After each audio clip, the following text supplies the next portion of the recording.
नमस्ते मित्रों। तो हमने पिछले वीडियो में देखा था कि कैसे हम ब्रास का मेटल टेक्सचर बना सकते हैं, प्रोसीजरल शेडर बना सकते हैं। इवन हम उसी मेटल पर हम पाउडर कोटेड शेडर कैसे दिखा सकते हैं, मेटल शेडर।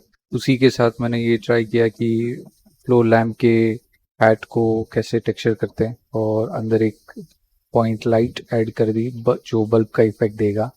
तो कुछ ऐसा दिख रहा था हमें। तो और साथ ही हमने ये भी टेक्सचर ट्राई किया कि फ्लोरिंग का ये टेक्सचर कैसे बनता है।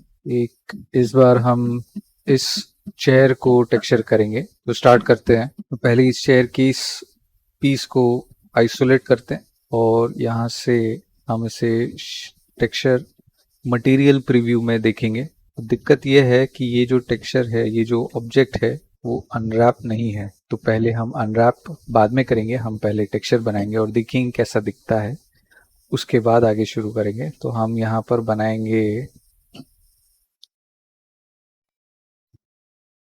हमें पहले कुछ एक्स्ट्रा टेक्सचर्स निकालने होंगे क्योंकि शायद डुप्लीकेट बन गए हैं। ओके, अब स्टार्ट करते हैं। तो हमें इस चेयर पर वुडन टेक्सचर बनाना है। तो शुरू करते हैं। वुड,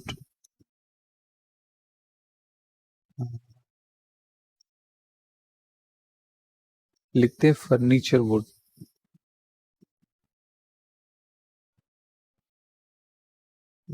ओके, और ये प्रिंसिपल BSDF और मटेरियल आउटपुट डिफॉल्ट बन गया है। अब हमें आगे स्टार्ट करना है। तो हमें सबसे पहले एक नोड ऐड करना है मस्ग्रेव टेक्सचर का। मैं यहाँ से शॉर्टकट को ऑन कर देता हूँ। अब इसके साथ मुझे एक नॉइस टेक्सचर भी ऐड करना है। एक मिक्स RGB नोड ऐड करना है। इस RGB नोड का डुप्लीकेट करेंगे, यहाँ बनाएंगे और मैं इसे यहाँ कनेक्ट करता हूँ, यहाँ कनेक्ट करता हूँ, इसे यहाँ कनेक्ट कर सकते हैं। लेकिन हम पहले देखते हैं कि किसका क्या सेटिंग देख सकते हैं हम। तो आउटपुट ये रहा। यहाँ से मैंने शिफ्ट कंट्रोल और लेफ्ट क्लिक प्रेस किया तो ये डायरेक्ट मुझे प्रीव्यू दिखा रहा है।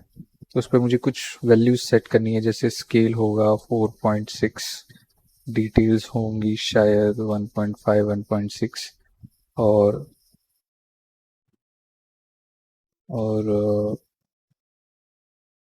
उसका डायमेंशन मैं 0 रखूँगा। उसी तरीके से नॉइज़ पर भी मैं 0.7, 7.8, 11 और ये डिटेल्स 15 होनी चाहिए। ये वाली डिटेल्स 11 होनी चाहिए नॉइज़ की।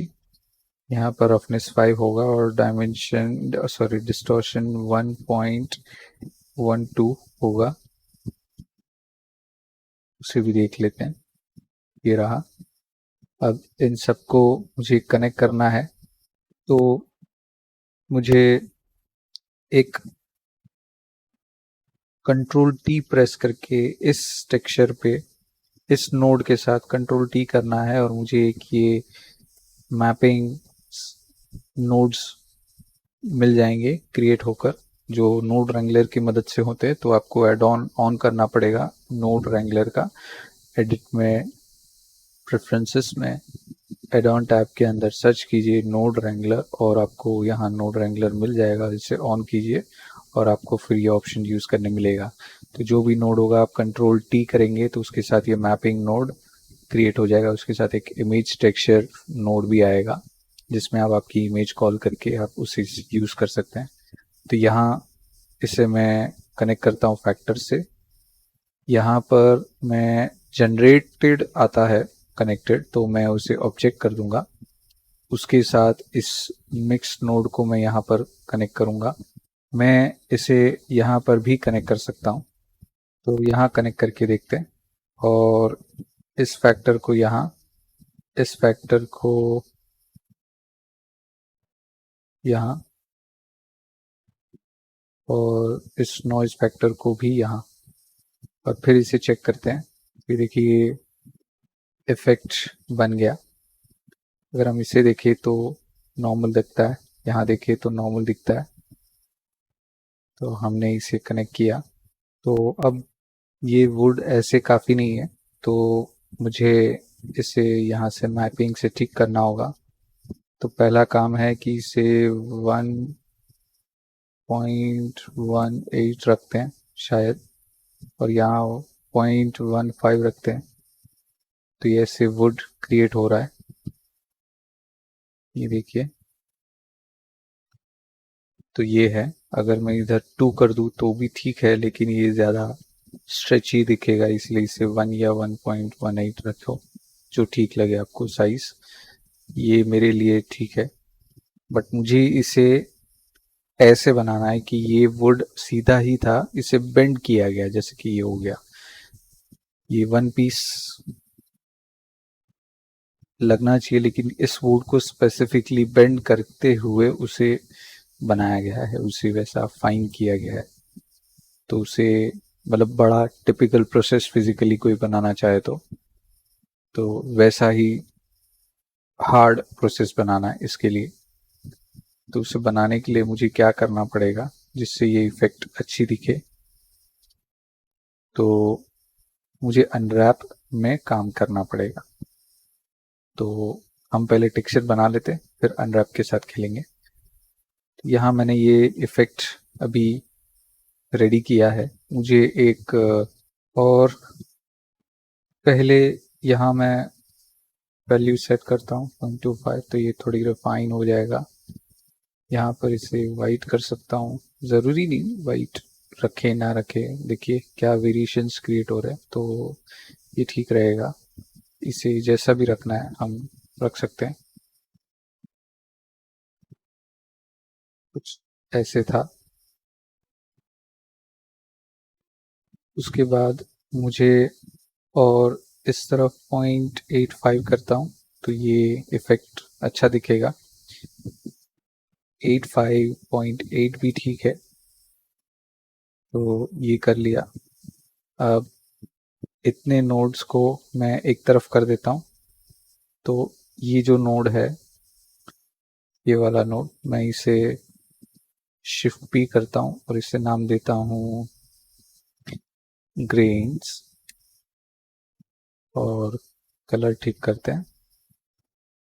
ये एक सेट हो गया। अब मुझे एक कलर रैम्प फिर से क्रिएट करना है, एक कलर रैम्प और एक mix shader, mix RGB shader, ये ले लिया। अब यहाँ पर मैं इसे मल्टीप्लाई रखता हूँ और यहाँ पर मैं 3 पॉइंट बनाता हूँ। इस पर मेरे पास कुछ कलर वैल्यूज़ है जो मैं पहले से एंटर करना चाहता हूँ। जैसे इसका कलर होगा, हेक्स वैल्यू होगी 331E12,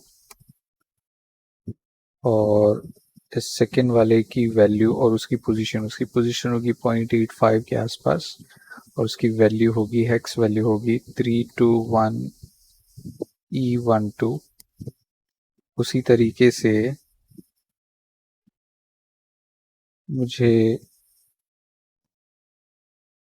इसकी पोजीशन करनी है, तो 0.565, और उसकी वैल्यू होनी चाहिए कुछ 7F65, I am sorry 562E, और उसके बाद लास्ट वाला इसका कलर होगा, एक्स वैल्यू होगी C49165। ठीक है, तो ये वैल्यू है, और मैं इसे यहाँ कनेक्ट करके देखता हूँ यूँ, और इसे यहाँ से ऐसे कनेक्ट करता हूँ और यहाँ कनेक्ट करता हूँ, और फिर इसे अप्लाई करके देखता हूँ। फिर टेक्सचर देखिए, काफ़ी इफेक्टिव आया है, बहुत अच्छा है। थोड़ा सा हम स्केल इस पे सुधार सकते हैं, जैसे मुझे इतने बारीक नहीं चाहिए, तो मैं इधर वेक्टर मैथ ऐड कर देता हूँ जो सबसे प्राइम होगा और ओवरऑल सारे सिर्फ स्केल को ठीक करेगा। तो 0.5 करता हूँ या 0.1। ये देखिए, ऑफकोर्स ये वुड का इफेक्ट ऐसा है, 0.05 कर सकते हैं। उतना फाइन वर्क तो अभी फ़िलहाल 1 ही रखते, ज़्यादा दिक्कत नहीं होगी। यहाँ पर मैं इसे 0.1 कर देता हूँ या 0.05 कर देते हैं, ये बेटर होगा। 0.05 से बेटर होगा 0.075, ये ठीक है। तो ऐसा एक इफेक्ट रेडी करना है, अभी भी फाइनल आउटपुट नहीं है, हमें और थोड़ा सा काम करना है। इसे यहाँ ठीक करते हैं, इसे अभी के लिए यहाँ रखते हैं, देखते हैं क्या पॉसिबल काम कर सकते हैं। तो अब मुझे इस पर और एक काम करना है, तो हम ऐसा करते हैं, ये नोड को हटाते हैं, सिर्फ ये आउटपुट रखते हैं और एक और नया मस्क्रिव नोड ऐड करते हैं और उसका भी कंट्रोल टी और एक ये नया टेक्सचर कोऑर्डिनेट क्रिएट करते हैं। उसमें से ये टेक्सचर कोऑर्डिनेट हटा के मैं यहाँ से इसे कनेक्ट करके रखता हूँ और मुझे यहाँ पर चाहिए 15 डिटेल्स 15, ये होगा शायद से 1.1 समथिंग। अच्छा, इसे देखना है तो हम यहाँ से देख सकते हैं और ये होगा 2.5। ये डिटेल कम की जा सकती है, जैसे 0.5 समथिंग ऐसे हो सकता है, लेकिन इससे ज़्यादा नहीं करना है, तो ये ठीक रहेगा। इसके बाद मुझे एक कलर रैम्प फिर से चाहिए, यहाँ कनेक्ट कर दूंगा। उसके बाद तो ये हमने बना दिया। अब यहाँ मुझे चाहिए इसे 120 करता हूँ और ये होगा 0.5 समथिंग, और ज़्यादा कर सकते हैं जैसे 250, ये होगा 1। इस तरीके से स्केल को और छोटा कर सकते हैं, जैसे 120 या 100 बेटर होगा।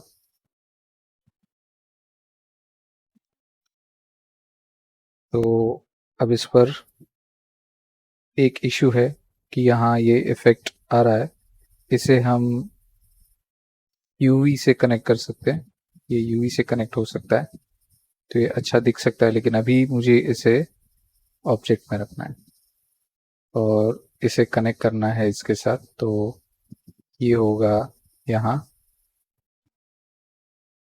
और ये होगा इधर, इसे कनेक्ट करेंगे यहाँ और रेडी।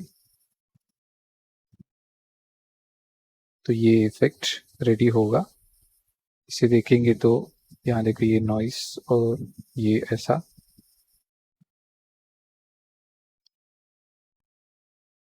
तो यहाँ पर मैं इफेक्ट क्रिएट कर सकता हूँ, और भी इफेक्ट क्रिएट हो सकती है, जैसे ये छोटे ग्रेन्स करने हैं तो इसकी लेंथ में बढ़ा दूंगा तो ये ग्रेन्स छोटे हो जाएंगे। मुझे इसे 1 रखना है और इसे 300 या 250 करके रख सकता हूँ। और अगर देखें तो इसे फ्लिप करना होगा, नहीं तो ये ग्रेन्स दिखेंगे नहीं। तो इसे 0.4 के आसपास और इसे 0.12 के आसपास रखते हैं, तो अब ये सही दिखेंगे। और इसे करते हैं 0.5 और ये वुड का टेक्सचर रेडी है। तो इसे देखते हैं यहाँ पर, Alt H, Solid view, rendered view, और ये रहा वुडन शेडर ऐसा। अब इसमें मुझे थोड़ा सा रफनेस कम करना है तो मैं ऐसे कम कर सकता हूँ, तो थोड़ा पॉलिश इफेक्ट आएगा ऐसे, और हमारा वुडन चेयर का ये पार्ट रेडी हो गया। अच्छा, अभी इसमें मुझे कुछ कलर्स सेट करने हैं, ये कलर काफ़ी नहीं है, डिस्टर्बिंग दिख रहे हैं, तो कुछ कलर्स को हम थोड़ा डार्क करते हैं, जैसे ये एक कलर डार्क किया और एक कलर डार्क करते हैं, थोड़ा इफेक्ट अच्छा है।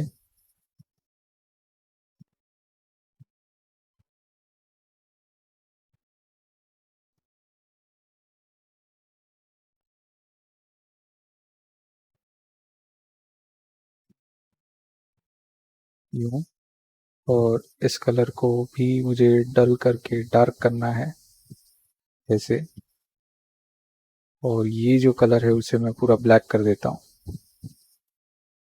इसे भी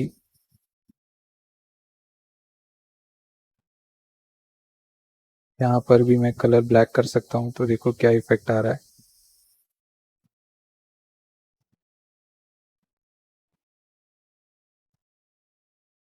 तो ये बन गया वुडन चेयर का, वुडन फ्रेम का टेक्सचर, वुड टेक्सचर हमने बनाया। अच्छा, इसे पहले शिफ्ट पी करते हैं और इसे नाम दे देते हैं क्रैच क्रैचेस, और अब ये सेटल हो गया। तो नेक्स्ट नेक्स्ट वीडियो में हम आगे के टेक्सचर्स बनाएंगे और मिलते हैं नेक्स्ट वीडियो में। थैंक यू, धन्यवाद।